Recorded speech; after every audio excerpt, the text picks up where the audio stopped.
Vande Mataram, dear students. Today we will start the first part of 21st chapter of English grammar subject of standard 6, and the first part of 21st chapter is about vocabulary enrichment. तो बच्चों अपने इस video में क्या देखेंगे 21st chapter को, जिसका नाम है vocabulary enrichment. तो ये सब आपको जो दिए उसको अच्छे से समझ के याद करना है. नीचे क्या दे रखा है? Memory charts. मेमोरी चार्ट्स है इसलिए याद तो करना पड़ेगा, है ना. तो शुरू करें. ओके. तो वर्ड्स डिनोटिंग अ ग्रुप और कलेक्शन. तो नीचे क्या दे रखे? वर्ड्स दे रखे जो ग्रुप या कलेक्शन को डिनोट करते हो, दिखाते हो उससे. ओके. तो क्या है?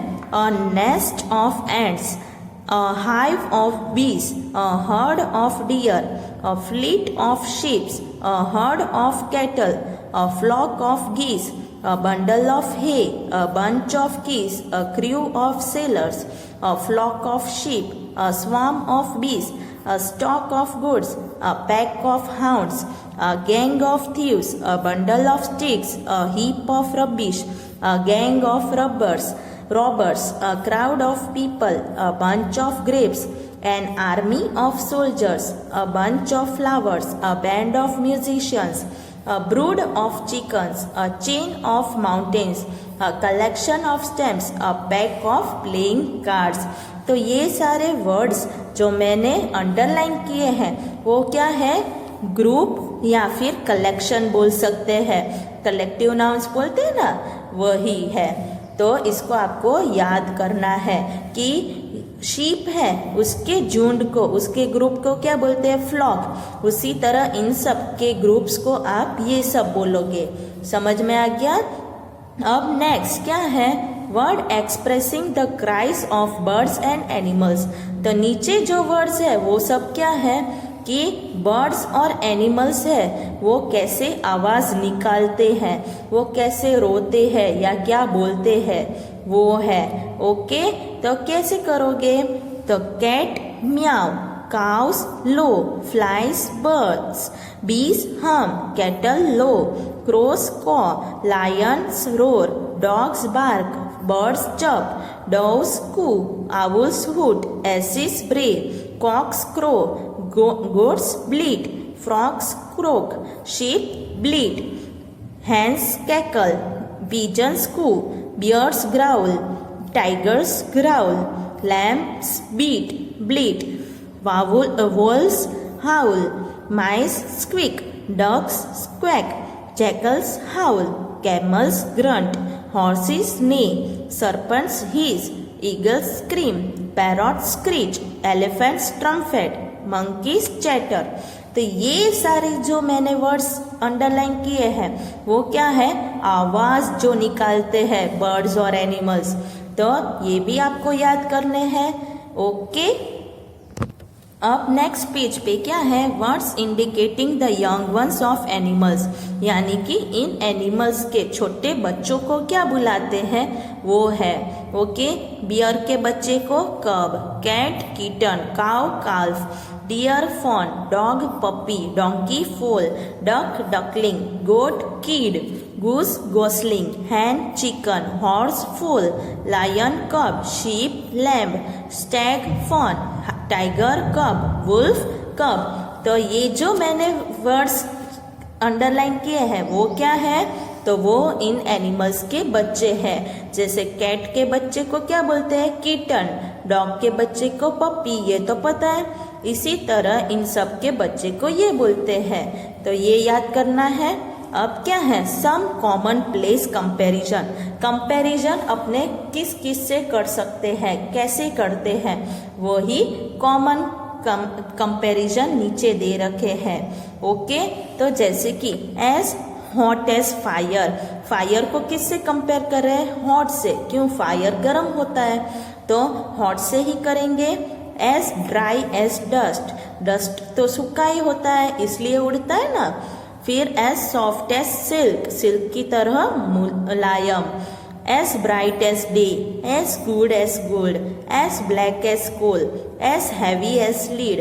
As hard as stone, stone तो हार्ड ही होता है इसलिए स्टोन को हार्ड से कंपेयर करते हैं। As sure as death, as red as a rose, as blind as a bat, as busy as a bee, as firm as a rock, as brittle as glass, brittle यानी क्या होता है, नाजुक, as white as snow, as green as grass, as deep as a well, फिर as brave as a lion, as clear as crystal, as sweet as honey, as loud as thunder, as quiet as a lamb, as stupid as an ass, as sharp as a razor, as smooth as a velvet, as dark as midnight, as faithful as a dog, as greedy as a wolf, as cunning as a fox, as gentle as a lamb, as swift as lightning, as light as a feather, as dumb as a statue, as quick as lightning, as cheerful as a lark, as merry as a cricket, as proud as a peacock। तो इस तरह सब comparison करने हैं। Okay, अब क्या है next page पे, एंटोनिम्स। एंटोनिम्स यानी क्या होते हैं, अपोजिट्स, अपने बोलते हैं ना विरुद्धार्थी, तो उसे ही एंटोनिम्स बोलते हैं। ओके, तो एंटोनिम्स क्या होते हैं, a word having an opposite meaning to another is called as antonym. Learn the following table of antonyms. तो क्या कह रहे हैं कि वो वर्ड जिसकी मीनिंग जिस वर्ड से विरुद्ध हो, ऑपोजिट हो, उसे एंटोनिम्स बोलते हैं। टूप में बोल दिया मैंने, क्या है, ऑपोजिट्स और विरुद्धार्थी। ओके, तो इन सबको अच्छे से आपको पढ़ना है, याद करना है।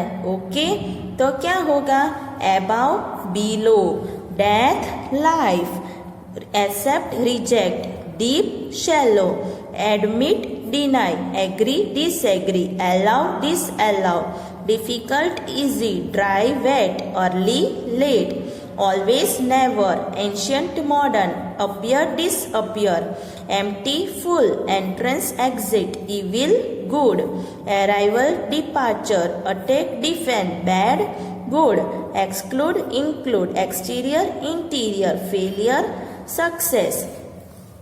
फिर क्या है, तो barren, fertile, beautiful, ugly, beginning, end, fair, unfair, faithful, faithless, fall, rise, false, true, familiar, stranger, famous, famous का क्या होगा, notorious, bitter, sweet, blessing, curse, blunt, sharp, bold, timid, bottom, top, bright, dull, broad, narrow, far, near, fast, slow, fat, thin, foolish, wise।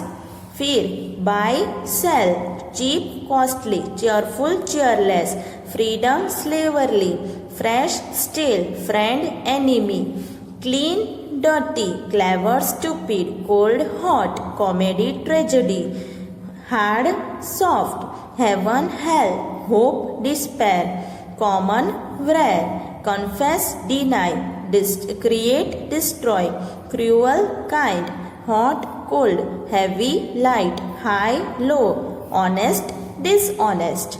ऐसे सब हो गया, और ये क्या बाकी रह गया, ग्रेट, स्मॉल। नेक्स्ट पेज पे क्या है, honour, shame, import, export, important, unimportant, increase, decrease, inferior, superior, innocent, guilty, interesting, dull, nature, artificial, negative, positive, obey, disobey, old, young, oral, return, peace, war, pleasure, pain. फिर joy, sorrow, junior, senior, justice, injustice, borrow, lend, borrow, light, dark, literate, illiterate, living, dead, long, short, loyal, disloyal, modern, ancient, polite, impolite, profit, loss, public, private, punish, reward, pure, impure, real, imaginary, regular, irregular, remember, forget, rich, poor, rough, smooth, safe, unsafe, strange, familiar, sweet, sour, thick, thin, victory, defeat, virtue, vice, warm, cool, wide, narrow, win, loss, तो इस तरह से करने हैं। और देखो इन दो बच्चों में क्या दे रखा है, जॉय सौरो। तो ये खुश है इसलिए जॉय, ये दुखी है इसलिए सौरो। दुखी क्यों है, बलून फूट गया है और इसके बलून ऐसे ही है इसलिए खुश है। तो समझ में आ गया ये चैप्टर। आप सबको क्या करना है, इसको अच्छे से पढ़ना है, याद करना है, समझना है, खास करके याद करना है। क्यों, मेमोरी चार्ट्स है इसलिए। ओके, वंदे मातरम।